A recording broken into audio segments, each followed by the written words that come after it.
বঙ্গবন্ধু কন্যা জননেত্রী শেখ হাসিনা আগামী 5 আগস্ট দিল্লিতে ফরেন করেসপন্ডেন্স ক্লাব নামে একটা সাংবাদিকদের প্রোগ্রামে লাইভ আসবেন।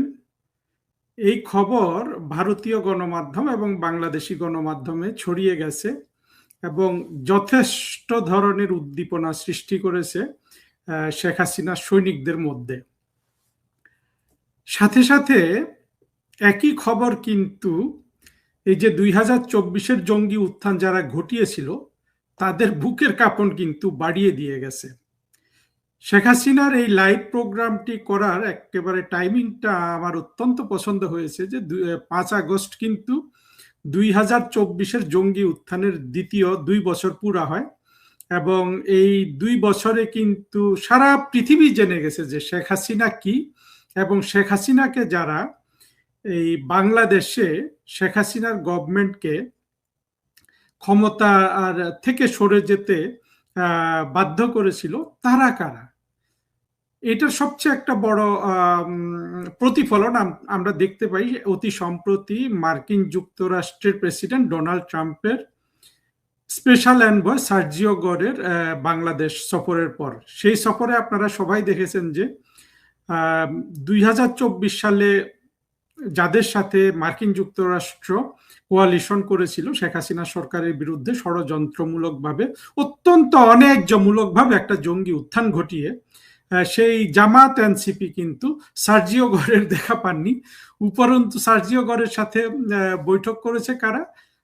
বাংলাদেশে নিযুক্ত ভারতের হাই কমিশনার দীনেশ ত্রিবেদী এবং আওয়ামী লীগের নেতা সাবের হোসেন চৌধুরী এবং আরো যারা সংশ্লিষ্ট আছেন। বিএনপিও কিন্তু দল হিসাবে কিন্তু এই জায়গায় কোনো বৈঠক করতে পারেনি সার্জিও গরের সাথে। আর পররাষ্ট্রমন্ত্রী খলিল সাহেব একেবারে তার সাথে একটা মিটিং করে অত্যন্ত দিশেহারা ভাব, আমরা সেটা দেখেছি। তারপরে আমরা আরেকটা দেখলাম যে তারেক রহমানের সাহেবের সাথে একটা সংক্ষিপ্ত বৈঠক হলো। আর সবচেয়ে লম্বা বৈঠকটি হয়েছে এই সার্জিও গর সাহেবের ইয়ের সাথে, দীনেশ ত্রিবেদীর সাথে। এইখানেও কিন্তু আমরা ব্যাপক চাঞ্চল্য অস্থিরতা লক্ষ্য করেছি। আমরা দেখেছি যে আত্মঘাতী জঙ্গিগুলোর মধ্যে নাসির উদ্দিন পাটোয়ারি নামে যেটা আছে এটা আরো বেশি বেসামাল কথাবার্তা বলছে এবং আমি দু একটা টক শোতে এমনকি ইউনুসের যে ডাস্টবিন ছিল ডাস্টবিনকেও দেখলাম অত্যন্ত অস্থিরভাবে সেই সন্ত্রাসীর মতো কথাবার্তা বলছে। অন্যদিকে মার্কিন যুক্তরাষ্ট্র যেই উদ্দেশ্যে এই জঙ্গিদের সাথে মিলিত হয়েছিল সেটা মার্কিন যুক্তরাষ্ট্র ইতিমধ্যে বুঝে গেছে যে আসলে পূরণ হওয়ার কোনো সুযোগ নেই। তারা ওই যে বাণিজ্য চুক্তি করে আমরা মার্কিনীদের থেকে $8 বিলিয়ন আমরা পণ্য রপ্তানি করতাম, তারা এটা 8 বিলিয়নও আমাদের কাছে রপ্তানি করবে, এইভাবে একটা সমান সমান ব্যবস্থা পেয়েছে। কিন্তু এটা আসলে একজন সুপার পাওয়ারের জন্য এটা সারা পৃথিবীর সামনে একটা ন্যাক্কারজনক, অত্যন্ত একতরফা একটা দরিদ্র বাংলাদেশের সাথে যদি তার সমান সমান বাণিজ্য করতে হয়, এটা তো আসলে মার্কিন যুক্তরাষ্ট্রের শোভা পায় না। ফলে মার্কিন যুক্তরাষ্ট্র এখানে কিন্তু নৈতিকভাবে পরাজিত হয়েছে।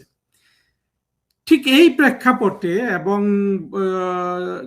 বঙ্গবন্ধু কন্যা শেখ হাসিনাকে গালি দেওয়ার জন্য যারা যারা প্রস্তুত ছিলেন তাদের সব গালি কিন্তু শেষ হয়ে গেছে। বাংলাদেশের সেই পাকিস্তানি সেকুলার, তারপরে জঙ্গি, স্বাধীনতা বিরোধী বিএনপি, এই 2 বছর শেখ হাসিনাকে যার যত গালি দেয়ার, সেই দিল্লি দাসী থেকে শুরু করে যা যা বলার, ওদের সব গালি কিন্তু ফুরিয়ে গেছে।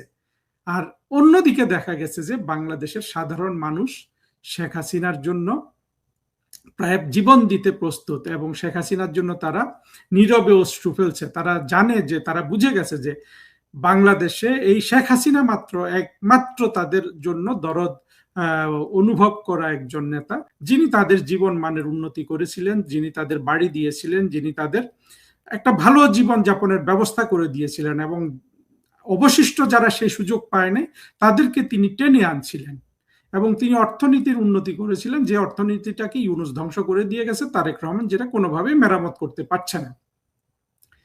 এই পরিপ্রেক্ষিতে আগামী 5 আগস্ট জননেত্রী শেখ হাসিনার যে লাইভ প্রোগ্রাম ঘোষিত হয়েছে, এইটা আসলে আমাদের মতো কোটি কোটি শেখ হাসিনার সৈনিকদের কিন্তু অনুপ্রাণিত করেছে। ইতিমধ্যে আরেকটা ব্যানারে আমরা দেখেছি যে এই লাইভে সজীব ওয়াজেদ জয়, মহিবুল হাসান চৌধুরী নওফেল, সাকিব আল হাসান, আমিনুল ইসলাম পলাশ সহ আরো কয়েকজন তারা এখানে বক্তৃতা করবেন এবং জননেত্রী শেখ হাসিনা বক্তৃতা করবেন।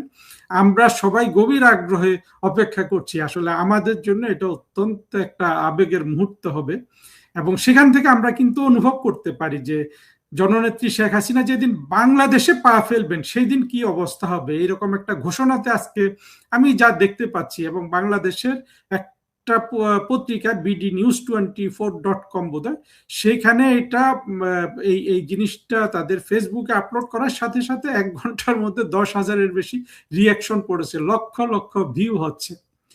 অন্যদিকে জামাত, শিবির এবং এনসিপির যে যে জঙ্গিগুলো আছে তাদের কিন্তু এখন অত্যন্ত আপনার একেবারে ম্রিয়মান একটা দশা চলছে। এমনকি আপনারা দেখবেন যে 21-এর জঙ্গি উত্থানে যাদের ভিডিও হাজার হাজার ভিউ হতো, সেই কি বলে এই যে আমেরিকাতে চাকরি দেয়া একটা গোলাম গোলাম মুর্তজা, কিংবা তৃতীয় মাত্রার জিল্লুরের আমি তৃতীয় মাত্রার কথা বলছি না, এদের প্রাইভেট ভিডিওগুলা আপনারা দেখবেন যে এগুলার কিন্তু এখন আর কোনো সেই রকম ভিউ নাই।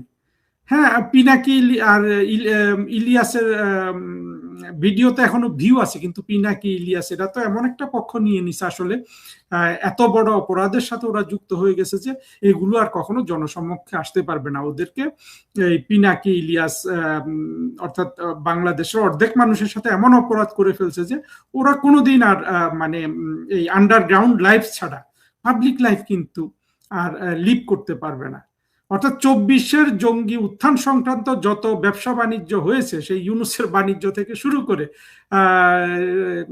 সনদ বাণিজ্য, হ্যাঁ, জুলাই সনদ বাণিজ্য, জুলাই যোদ্ধা বাণিজ্য, জুলাই আহত বাণিজ্য, সকল বাণিজ্য কিন্তু শেষ 2 বছরের মধ্যে।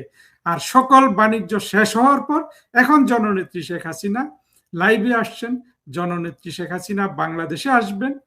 চিন্তা করে দেখুন, আমি যে পরিমাণ উৎফুল্ল বোধ করছি, আমি জানি যে লক্ষ কোটি মানুষ তার চেয়ে বেশি উৎফুল্ল বোধ করছেন। এবং যেদিন জননেত্রী শেখ হাসিনা বাংলাদেশে আসবেন সেদিন কি অবস্থা হবে সেটা কিন্তু এখান থেকে খুব সহজেই আমাদের কাছে অনুমেয়।